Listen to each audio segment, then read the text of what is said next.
Je n'ai pas envie de dire que pour ce que nous avons entendu, le président de la République, je ne veux pas dire dépassé parce que c'est le chef de l'État. Parce que ce qu'il a dit là, il le dit depuis 40 ans.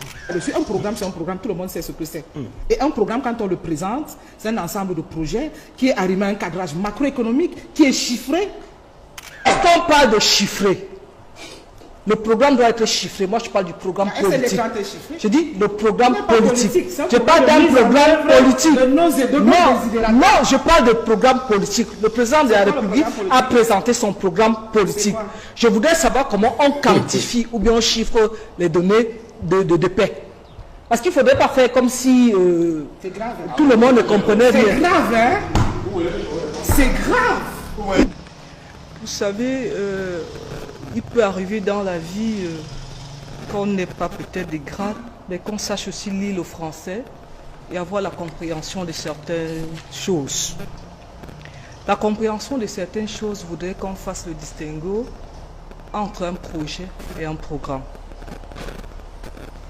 La compréhension de certaines choses voudrait également qu'on ne s'attende pas au discours d'investiture que le président déroule tout ce qu'il a eu à dire.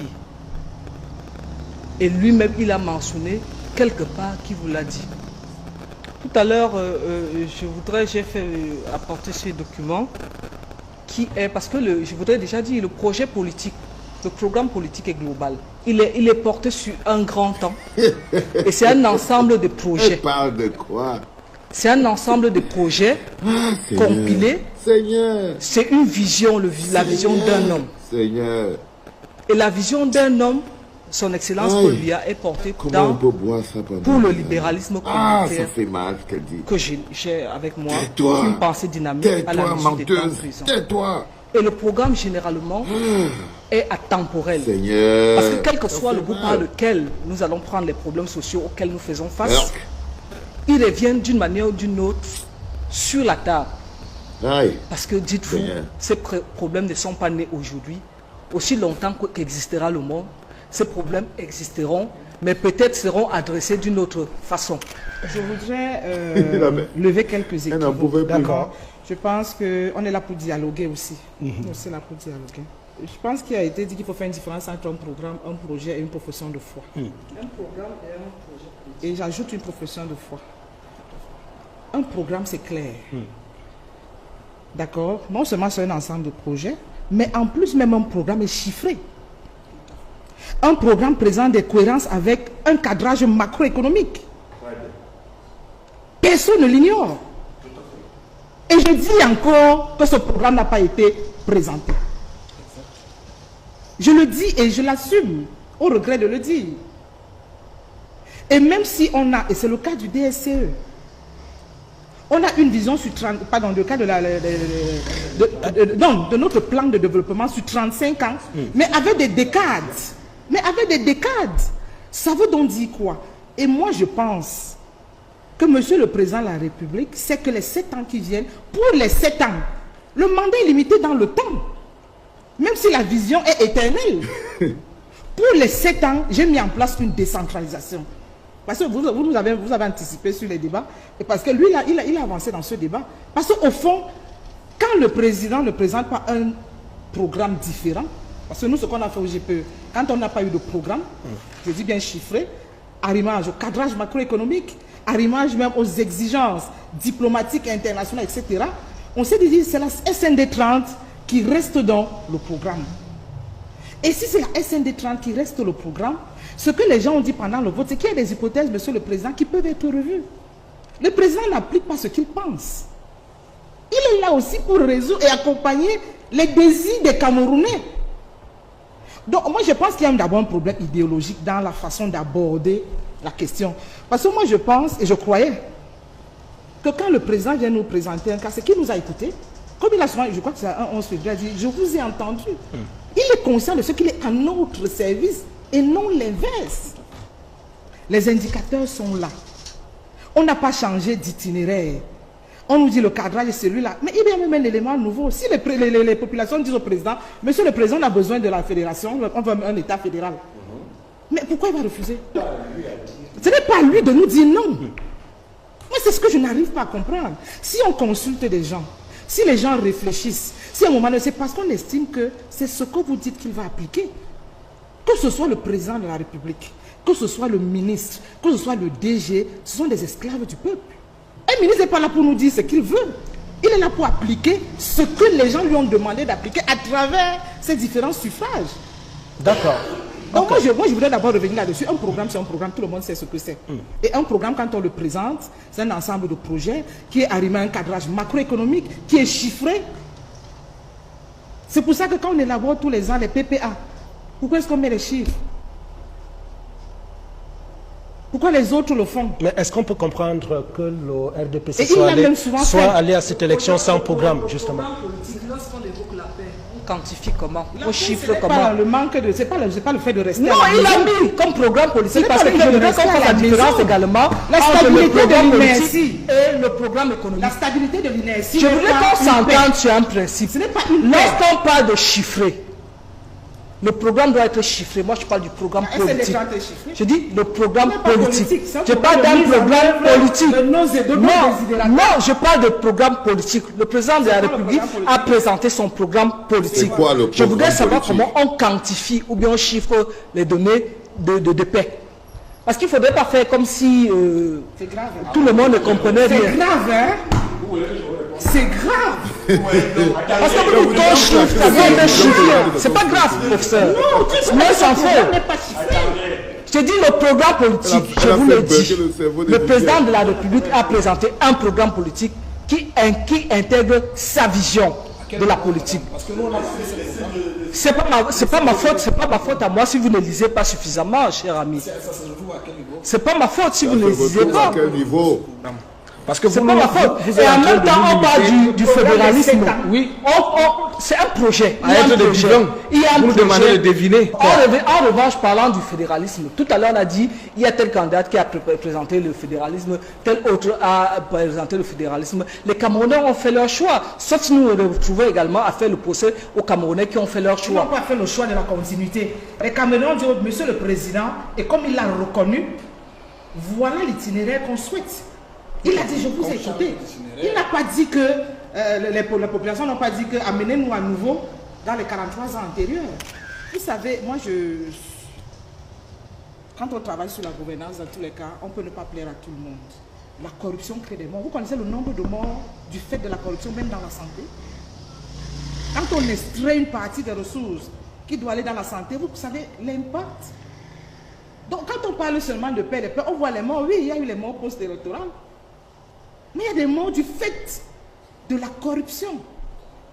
On n'en parle pas. Des injustices. Des injustices. Donc moi je dis, honnêtement, ce sont des débats de mon point de vue qui sont transpartisans.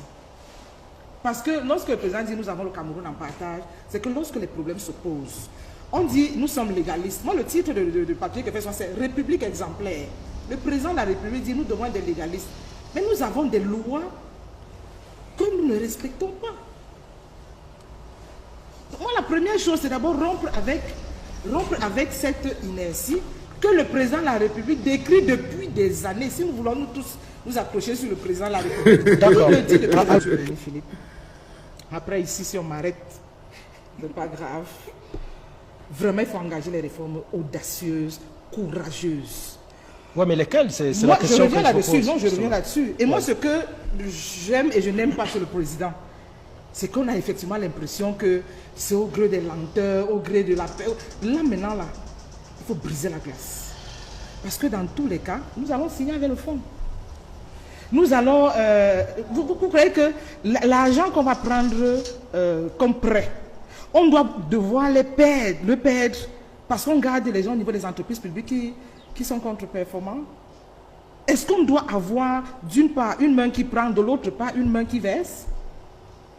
La problématique de l'équilibre régional, si c'est ça qui justifie cela, le président de la République doit pouvoir prendre ses responsabilités. En avons-nous besoin dans cet esprit-là, dans la façon où ça a été appliqué pendant 43 ans? Parce qu'au fond, quand vous parlez de membres du gouvernement, c'est valable également pour les ministères, pardon, pour les entreprises. On veut l'homme qu'il faut à la place qu'il faut. Et maintenant, on veut même plus. Au-delà de l'homme qu'il faut à la place qu'il faut, un homme courageux. Il faut des gens qui sont capables de travailler jour et nuit parce que le service public doit retrouver tout son sens. Un ministre, quand il est élu, pardon, il est nommé, il est l'esclave du peuple. On ne doit pas avoir de la peine pour le rencontrer. On ne doit pas l'applaudir quand il passe. Un serviteur. C'est un serviteur de la République. Pour rester dans la signification étymologique. C'est un serviteur. Oui, et on doit revenir à cela. Et l'intérêt général doit être au cœur des préoccupations. Les gens doivent travailler pour l'État. Et c'est la raison pour laquelle, quand on parlait de la réforme des institutions, il faut qu'on respecte également les institutions.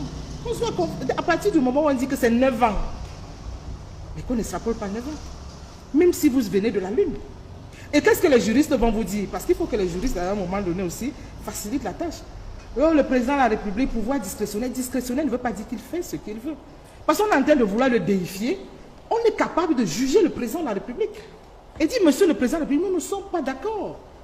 Le président de la République a pris des décisions, je prends souvent cet exemple dans mes cours, relevant les commissaires de police. Ils sont partis au tribunal administratif. On a annulé la décision du président de la République. L'INS nous a dit l'année dernière, on a 2 millions supplémentaires de pauvres. Moi, je vais vous dire, quand moi j'ai vu les émeutes de la crise post-électorale, et je voudrais confesser que je ne connais pas tout le Cameroun, mais on enlevait le nom Cameroun, on mettait la Haïti. On pouvait se dire que nous sommes en Haïti, nous ne sommes pas au Cameroun. Les images qu'on a vues, les conditions dans lesquelles on disait c'est des marchés, c'est ceci, avec des tôles, apparemment il y a des maisons en tôle. Je veux dire, il y a urgence d'aller vite et d'aller bien. Et quand on le dit, ce n'est pas qu'on n'aime pas le président. Mais les politiques publiques sont élaborées, elles n'ont pas été exécutées. Au vu de son discours, justement. Il y a des choses qui ont été faites. Au vu de son discours, est-ce que vous avez espoir? Quel espoir, dis donc? Amorcer des une nouvelle journalistes du gouvernance. Cameroun. C'est des merdeux comme vous n'avez pas idée. Si vous voulez.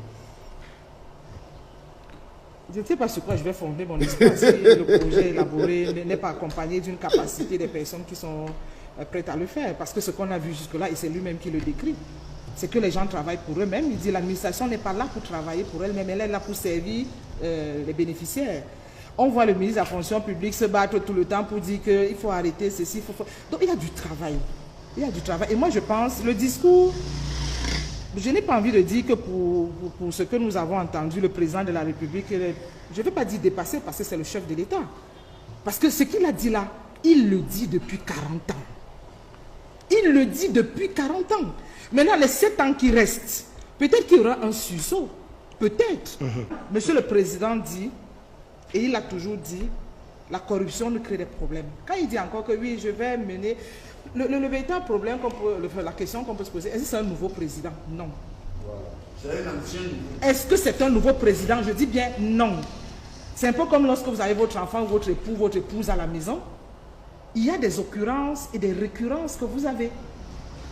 La question que l'on se pose maintenant, c'est de dire au président, monsieur le président, nous sommes fatigués d'attendre. L'inertie a trop duré.